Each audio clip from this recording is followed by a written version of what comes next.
For 43 years, I thought I had done everything right.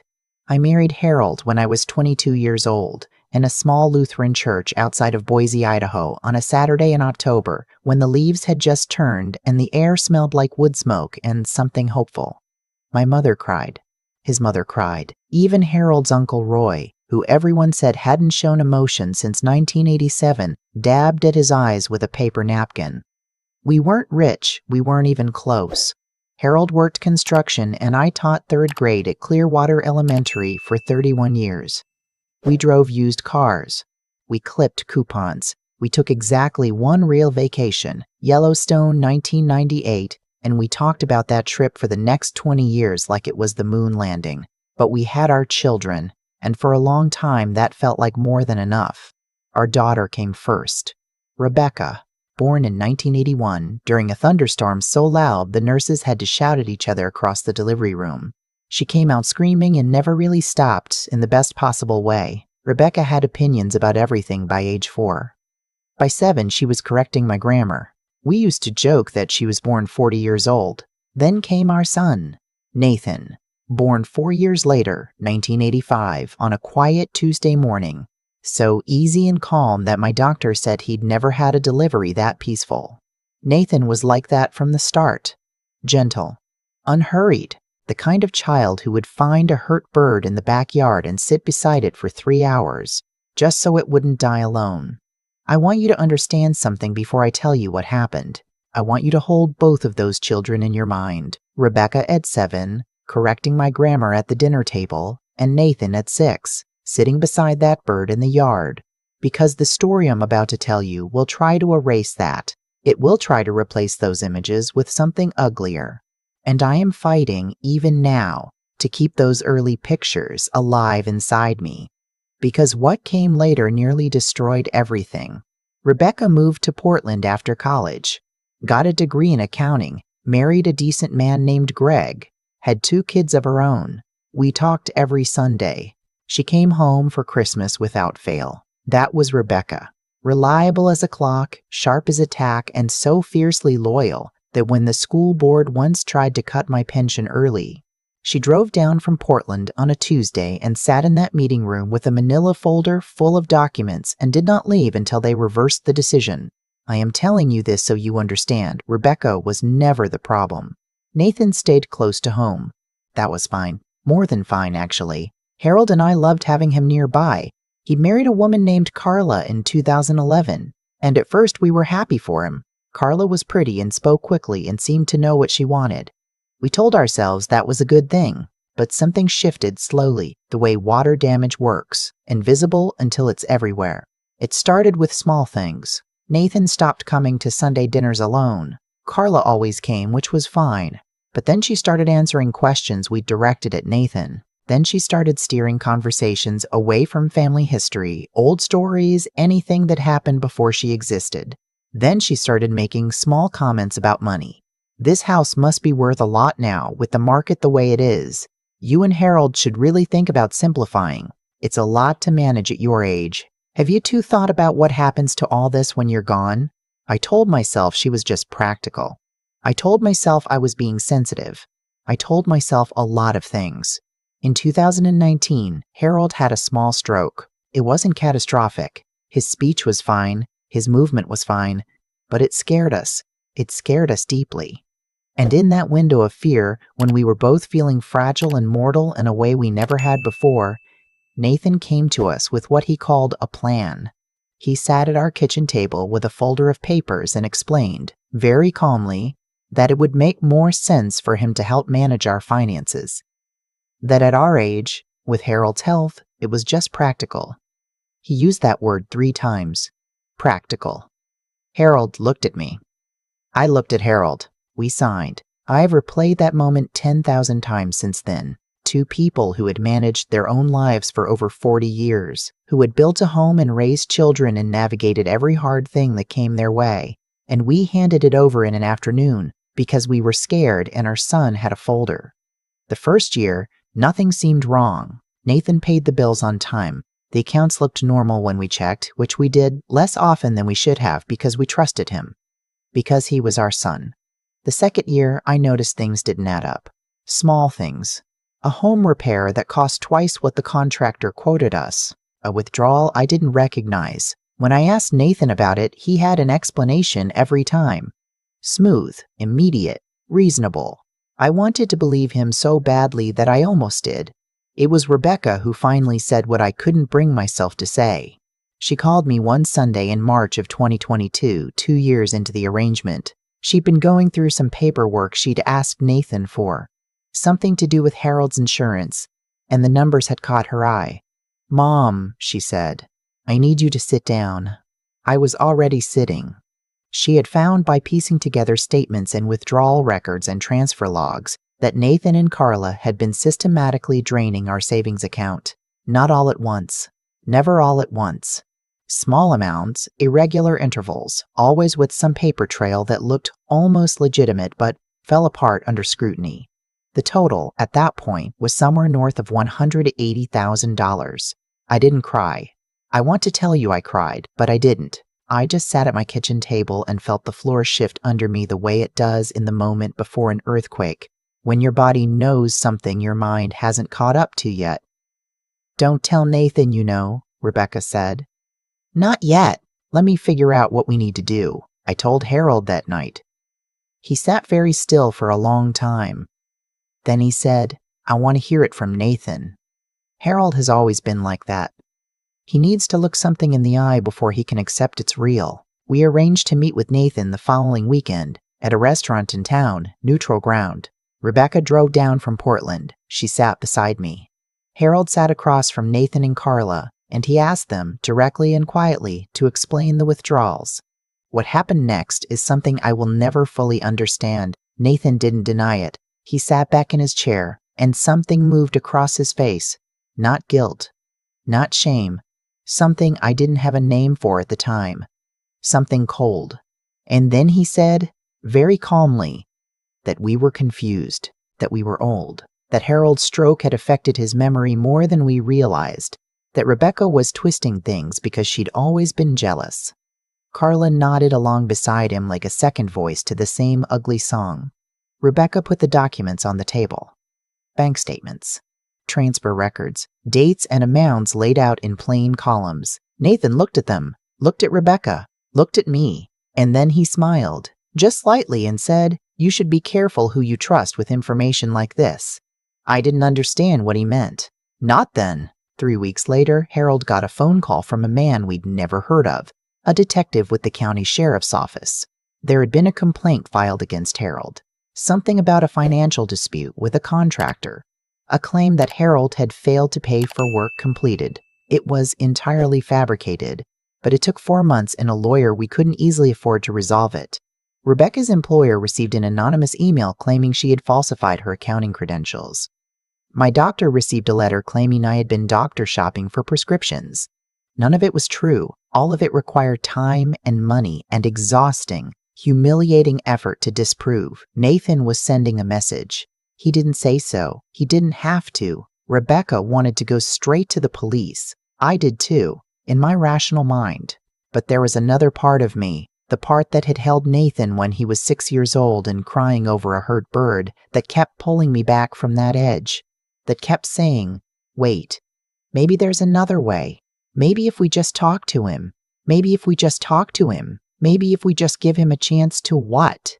I couldn't even finish the thought. In November of 2022, Nathan called me and suggested we meet. Just the two of us, he said. Without Rebecca, without lawyers, without any of that. He said he wanted to fix things. He said he'd been under enormous pressure and he'd made mistakes and he wanted to make it right. I know what you're thinking. You're thinking, how could she go? I've asked myself that question 100 times. Here is the only honest answer I have. He was my son. He was the 6-year-old who sat in the yard beside a dying bird so it wouldn't be alone. The part of me that loved that boy never stopped looking for him inside the man he'd become. I thought if I could just get him alone, without Carla, without the posturing, I thought I might find him in there.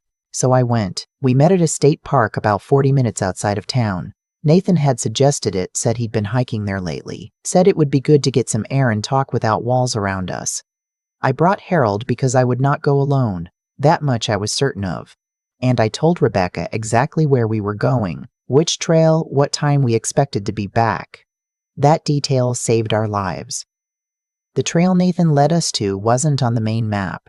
He said it was a shortcut, a quieter path, that the view at the end was worth it. Harold and I followed him because we still, even then, even after everything, trusted his physical presence. He was our son. He knew these woods.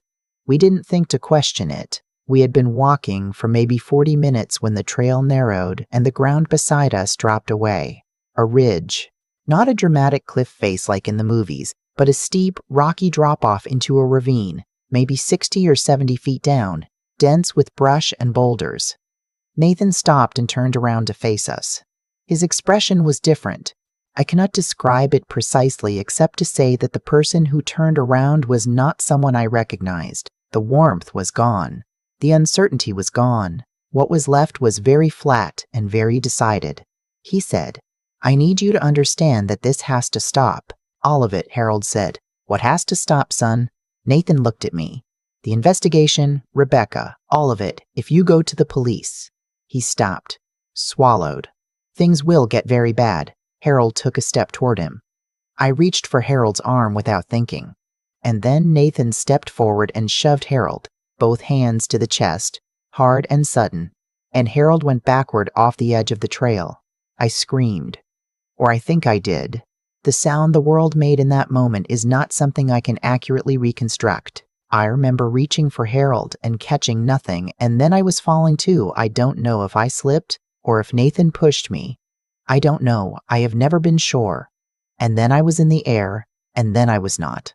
I hit the slope of the ravine rather than the bottom, which is the only reason I can speak to you today. I tumbled through brush, something tore at my face, and then I stopped, hard, against something solid. A rock. My left arm folded in a direction it wasn't meant to fold. Silence. Then Harold's voice, somewhere close, very low, barely a breath. "Don't move, don't make a sound. He's still up there." I turned my head very slowly. Harold was maybe 10 feet from me, half hidden by a fallen log. His face was gray. There was blood on his forehead. He was looking up. I looked up. Nathan was standing at the edge of the trail looking down. The light was failing. He stood there for what felt like a very long time. Then he turned and walked away. We didn't move for nearly 20 minutes. We didn't speak above a whisper. Harold had a broken rib and a gash on his head that needed stitches. My arm was fractured in 2 places. We were 63 and 65 years old, lying in a ravine in November, and neither of us had our phones. Mine had been torn from my jacket pocket in the fall, and Harold's had landed somewhere we couldn't see. What we did have was Rebecca. I had texted her before we left the parking lot, the trailhead name, the time, Nathan's plate number. She'd set a timer. When she didn't hear from us, she called the county sheriff. They found us just before dark. I will not pretend the next part was simple. It wasn't. Nathan and Carla were arrested 3 days later. Nathan was charged with 2 counts of attempted murder, fraud, financial exploitation of vulnerable adults, and filing false reports, that last part for the complaints he'd made against Harold and my doctor and Rebecca's employer. Carla cooperated almost immediately. Her attorney negotiated. She testified that the financial scheme had been Nathan's idea, that she'd gone along with it, that she had known about the plan for the hiking trail. Her testimony was precise and detailed and damning, and I sat in that courtroom and looked at her and thought, "You ate dinner in my house. I made you a birthday cake. I liked you." The financial records Rebecca had compiled, the documentation, the transfer logs, all of it was entered into evidence. It told a story that the jury could follow. Nathan did not testify. His attorney advised against it, and I think Nathan knew that the moment he opened his mouth and the jury saw his eyes, whatever case he had would collapse. He was convicted on all counts. He received 22 years. I sat in that courtroom when the verdict was read, and I did not feel what I expected to feel. I expected relief. I expected some clean, finished thing, like a door closing. What I felt instead was a grief so layered and strange that I still don't have the right word for it. I grieved the money, yes. I grieved the years we'd spent rebuilding our trust in a world that had let us down before. I grieved the version of Nathan that I had carried in my heart for 37 years, the gentle boy who couldn't bear for small things to suffer. I don't know what happened to that boy. I have thought about it more than I have thought about almost anything else in my life, and I don't know. Carla received 5 years and was released after 3 on good behavior. I don't know where she is. I don't think about her very often. Harold and I still live in Boise, same house, though we've had to make some adjustments. The legal fees and the years of Nathan's theft left us in a different place financially than we planned to be at this age. We are not destitute. We have our home. Rebecca has helped us more than I can say, more than any parent should ever have to accept from a child, and she has never once made us feel ashamed for needing it. Harold's health has been up and down. His rib healed cleanly. The head injury left some effects we're still working through. He gets tired more easily now. Sometimes a word escapes him that wouldn't have before. He is still Harold, still patient, still steady, still the man who made me feel like everything was going to be okay even when I was 22 and we had nothing. I think about the night we lay in that ravine together, whispering so Nathan wouldn't know we were alive. I think about the cold ground and the sound of the wind in the brush above us, and Harold's voice, so quiet, telling me to stay still, and I remember thinking, in the middle of all of that fear and pain, I am so glad I am not alone. That has not changed. Rebecca calls every Sunday. She came for Christmas. The grandchildren are 7 and 9 now, and they are loud and joyful, and they have Harold's eyes, the older one especially. And when I watch him run across the yard, I feel something in my chest that is almost too large to contain. I haven't spoken to Nathan since the trial. There is a letter, somewhere in the county's records, that Nathan wrote before sentencing. His attorney submitted it as part of the process. I was told I didn't have to read it. I chose not to. I don't know if that was the right decision.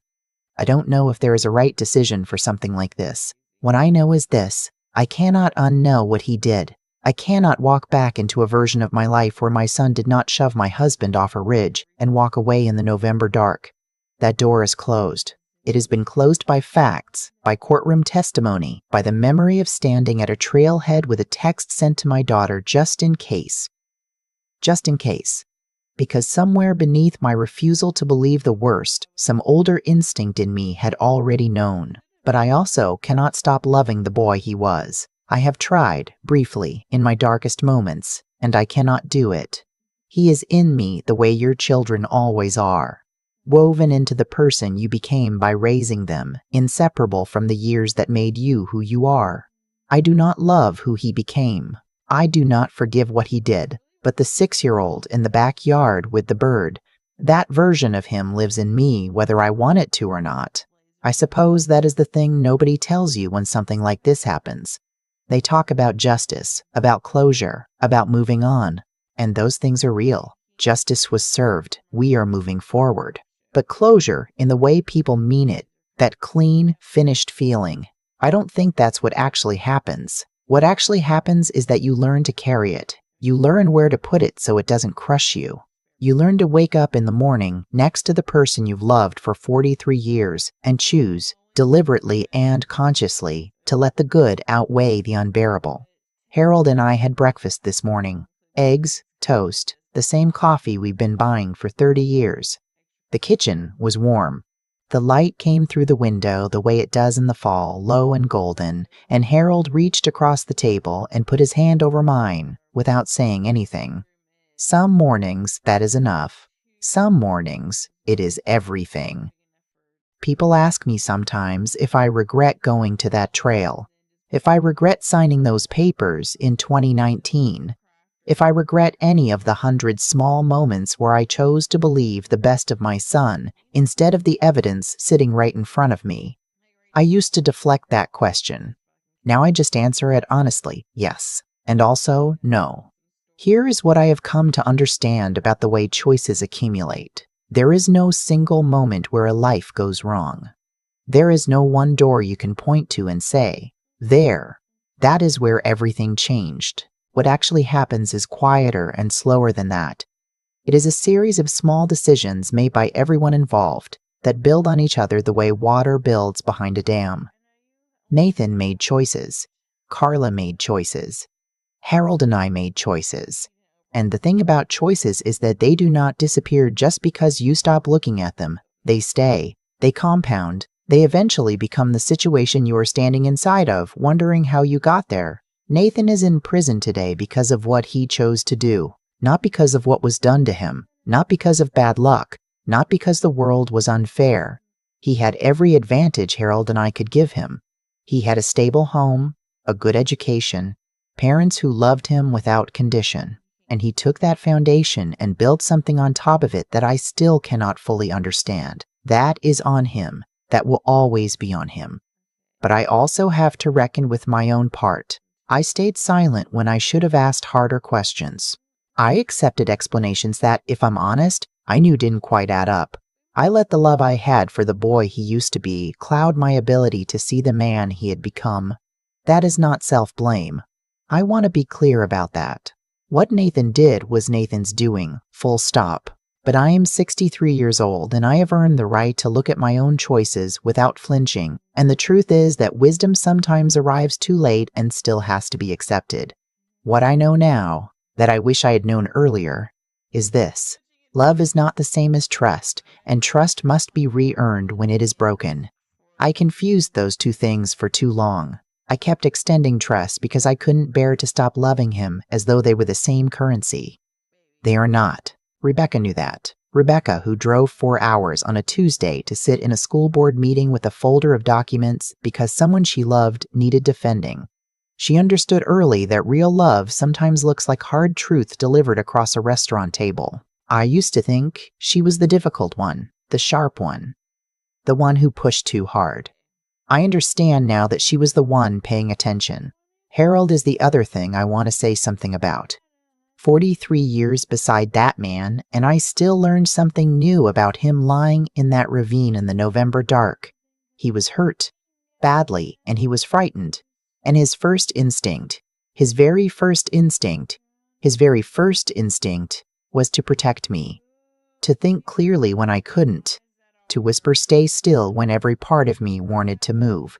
That is not luck. That is who a person is, built slowly over a lifetime of small decisions that go the other way from Nathan's. You become who you repeatedly choose to be. That is the thing I would want anyone listening to this to carry with them. Not a lesson someone handed you, but a truth you can feel in your body after you have lived long enough to watch it play out in real time, in real people, in your own family. Choose carefully. Choose consistently. And when someone shows you who they are, believe them, even when it breaks your heart to do it.